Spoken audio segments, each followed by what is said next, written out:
নমস্কাৰ বন্ধুসকল, আজিৰ ভিডিঅ'টোত আমি দেখা পাম অসমৰ এখন সৰু কিন্তু অতি সুন্দৰ গাঁও বজাৰ। পুৱাৰ কোমল ৰ'দ উঠাৰ লগে লগে বজাৰখন ধীৰে ধীৰে জীৱন্ত হৈ উঠে। চাৰিওফালে মানুহৰ কোলাহল, হাঁহি আৰু ব্যস্ততা।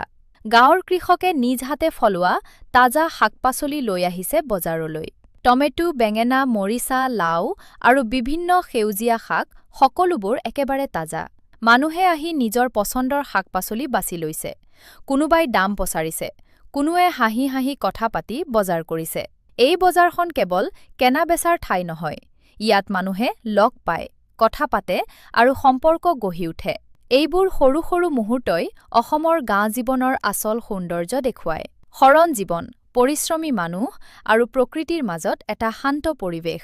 যদি আপুনি কেতিয়াবা অসমৰ গাঁৱলৈ আহে, এনেকুৱা এখন পুৱাৰ বজাৰ নিশ্চয় দেখিবলৈ পাব। এই ধৰণৰ দৃশ্যই অসমৰ সংস্কৃতি আৰু জীৱনৰ সত্য কাহিনী ক'ব লাগে।